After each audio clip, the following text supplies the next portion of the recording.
शुरू कीजिए। तो मैं कह रहा था कि बजट सत्र चल रहा है 23 तारीख से।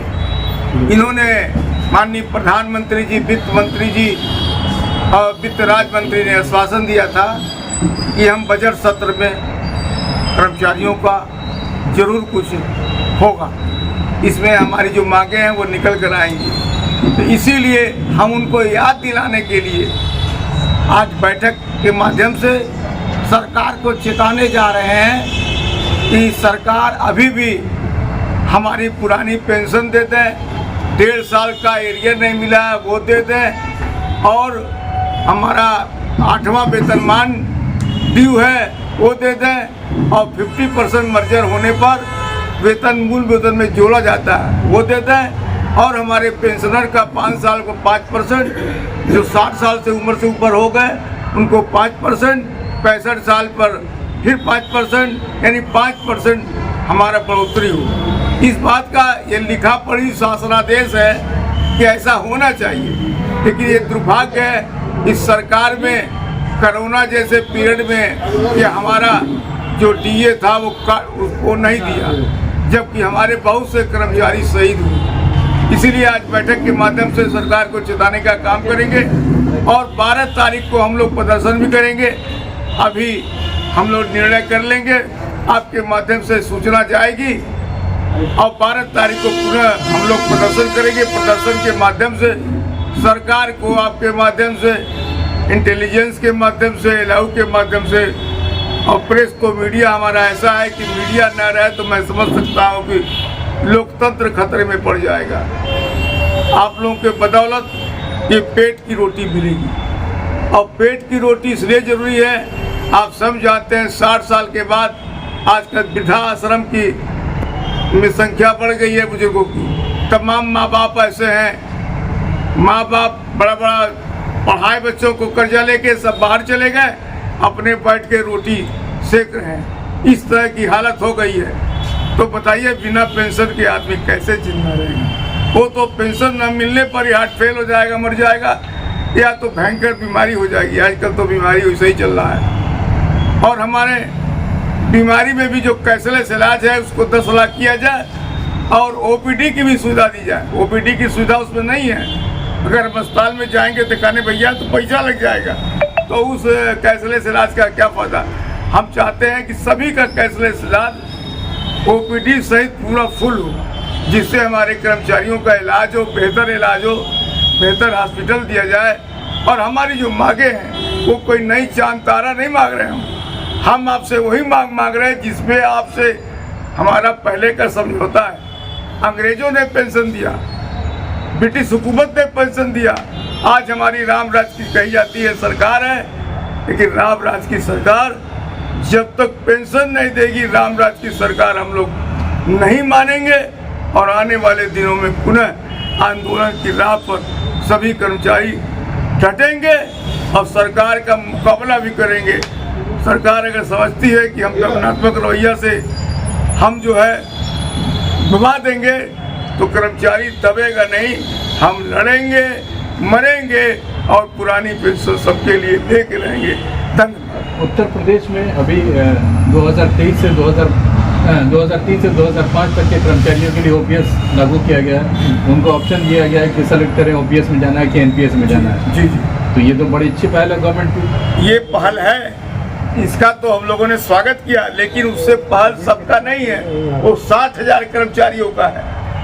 60,000 कर्मचारियों का, कर्मचारियों को हमारे बांटने, एक आंशिक कर्मचारियों को बांटने के लिए 10% में उन्होंने 10% से कम होगा उन्होंने दे दिया, और जज को दिया है इन्होंने। माननीय जज साहब को भी पुरानी पेंशन बहाल हुई भैया, और उसके बाद बाकी सब उनका यानी जज को मिल गया, उनका अर्दली अभी पेंशन से बेखबर है। अभी आपने जिक्र किया वित्त मंत्री का और वित्त राज्य मंत्री का। विगत दिनों में वित्त राज्य मंत्री आपके गोरखपुर से ही हैं। हाँ, वो यहाँ मौजूद थे। आपने हम लोगों ने, सभी लोगों ने मिला, दीपक चौधरी मिले, हम सभी लोगों ने मिला, दिल्ली भी है। दिल्ली देखिए ये तो हो रहा है, कह रहे हैं कि निश्चित तौर से बजट सत्र में हम करते हैं, आपकी काफ़ी मांगों को मिलते हैं। अब आश्वासन है, अब आश्वासन देखा जाए। आप 12 तारीख से आंदोलन की बात कर रहे हैं जी, तो क्या ये बजट सत्र में जब मांगे पूरी हो जाएंगी तब भी हम 12 को देखिए सरकार कहती है, लेकिन सरकार फिर भूल न जाए उनको चेतावनी देने के लिए कहना जरूरी है। अगर हम लोग नहीं कहेंगे सरकार फिर टाल जाए तो फिर क्या होगा। देखिए हमारे बीच में राय साहब भी आ गए जो महामंत्री हैं PRKS के, और हम सभी मिलकर केंद्र राज्य मिलके 12 तारीख का प्रदर्शन करेंगे। समय आप बता देंगे राय साहब, और मैं चाहूँगा कि राय साहब का भी केंद्र की तरफ से भी। आपका शुभ नाम? हमारा रुपेश कुमार श्रीवास्तव, अध्यक्ष राज्य कर्मचारी संयुक्त परिषद, यानी राज्य कर्मचारी और केंद्र कर्मचारी। आज का जो ये बैठक कर रहे हैं, सामने देखिए, बोलिएगा वो किस तरह की बैठक है और क्या है उसका एजेंडा क्या है? देखिए एजेंडा ये है कि हमारी पुरानी पेंशन बहाली की मांग कई वर्षों से चल रही है। इधर हम लगातार लखनऊ से दिल्ली और विशाल प्रदर्शन हुआ, उसी के तारतम्य में चुनाव के बाद, चुनाव के पहले इन्होंने फिर वादा किया कि हम देंगे, लेकिन अभी तक कोई ठोस नतीजा नहीं आया। और बजट सत्र 23 तारीख को बजट होना है और बजट सत्र चलेगा। हालांकि सदन में इस बात की खुशी है कि तमाम सांसदों ने अब पेंशन, पुरानी पेंशन मुद्दे पर इस बात को उठाई है। पुरानी पेंशन ये बुढ़ौती की रोटी है, निवाला है, और आज भी 40% लोगों का परिवार पेंशन पर जिंदा है। वो इसलिए कि नौकरी है नहीं, कुछ घर में बेरोजगारी है, तो बाप का पेंशन या माता का पेंशन आता है तो पेंशन से रोटी चलती है। उसी तारतम्य में PRKS कार्यालय पर और राज्य कर्मचारियों की संयुक्त बैठक हो रही है, और संयुक्त बैठक हो रही है जिज्ञासा के कहा। हाँ, ये बैठक हमारी जो है कि पुरानी पेंशन बहाली का जो मामला चल रहा है, पुरानी पेंशन बहाल करने के लिए, ये अनवरत हमारा आज से नहीं, जब से पुरानी पेंशन नई पेंशन लागू की तब से धीरे गति को तेज किया गया। इस गोरखपुर में चूँकि इसका पुरानी पेंशन बहाली के इस पर जो NSCA का बना था, उसके संयोजक हम थे, हमारे रुपेश जी और हमारे सब लोग हमारे पदाधिकारी थे। इस पर आज बैठक किया गया। जो बजट है, जो भी और भी सरकार बनी है कि हम लोगों का पुरानी पेंशन पूर्णतः लागू किया जाए। अभी जो ये मामला हमारा सेंट्रल में जो 2004 का मामला था, जिसका नोटिफिकेशन 2000 पहले हुआ था, उन लोगों को पेंशन में मान लिया गया, उन लोगों को ऑप्शन दे करके कि आप पत्र दे करके उनको मान लिया गया है। स्टेट का नहीं हुआ था, स्टेट का नहीं हुआ था कि जो 2004 के पहले जिसका नौकरी में जो फार्म भरे थे और जो उसका ये था, तो स्टेट का भी अभी आदेश हो गया है। लेकिन उससे हमारा कोई, उसमें केवल कुछ लोगों को फायदा हुआ है, क्योंकि जो फार्म भरे होंगे उन्हीं लोगों का फायदा हुआ है। पूर्णतः फायदा तब होगा जब पुरानी पेंशन बहाल की जाएगी, तभी पूर्णतः फायदा यह होगा पूरे देश में। हम लोग पूरे देश को, चूँकि हम लोग रेलवे से हम लोग का संगठन जो है इंटक, ILO, ITF से पूरे वर्ल्ड में है, इस नाते हम लोगों ने कई बार प्रदर्शन किया गया हम लोगों ने, लेकिन प्रदर्शन करने के बाद भूख हड़ताल किया गया। रोजाना यहाँ गोरखपुर में हमारे सब स्टेट के और सेंट्रल के मिल करके लोग प्रदर्शन किए, भूख हड़ताल किए। अखबारों में मीडिया का, पूरे भारतवर्ष में केवल गोरखपुर की मीडिया के लोगों ने और चैनल के लोगों ने और छोटे बड़े अखबारों ने उठाया।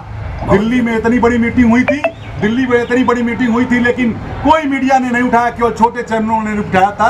लेकिन गोरखपुर में मीडिया वालों को बहुत बहुत धन्यवाद कि उन्होंने सही बातों को, मजदूरों के बातों को, गरीबों की बातों को मीडिया के लोगों ने गोरखपुर में उठाया। इसके लिए बहुत बहुत धन्यवाद है। हम सारे संगठन के लोग मिल करके, स्टेट और केंद्र के सभी लोग मिल करके इस लड़ाई का अंजाम तक पहुंचाने का काम किया जाएगा। हमारे भाई रुपेश जी जो है दिन रात सोने बैठने नहीं देते हैं, रात दिन यही एक है, पुरानी पेंशन बहाली होनी चाहिए। और हम लोगों का भी यही कार्यक्रम है। जितने लोग हमारे आए हैं, शिक्षा विभाग से आए हैं, हॉस्पिटल से आए हैं, हमारे अशोक पांडे जी जो हमारे ज्योति जी हमारे हैं और जोशी भी हैं, और हमारे अमीन संघ के अध्यक्ष हैं, हमारे आज शुक्ला जी प्रदेश, हमारे बीच में सौभाग्य की बात बनारस के मोदी जी के, हमारे माननीय प्रधानमंत्री जी के क्षेत्र के, और हमारे ऑल इंडिया के जोनल सेक्रेटरी रमेश मिश्रा जी भी उपस्थित हैं आज गोरखपुर में। इन्होंने बहुत ही धारदार तरीके से गोरखपुर में वहाँ बनारस में लड़ाई लड़ा है।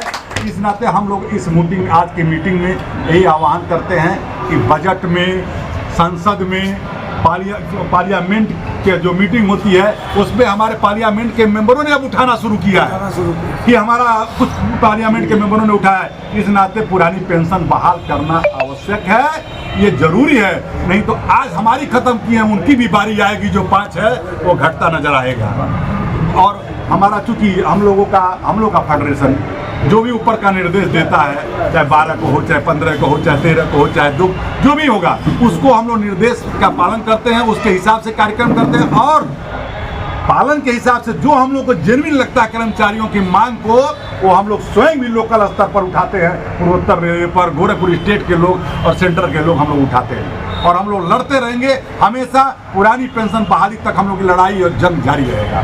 मैं विनोद राय, पूर्वोत्तर रेलवे कर्मचारी संघ महामंत्री, NFIR का सहायक महामंत्री NFIR नई दिल्ली हूँ।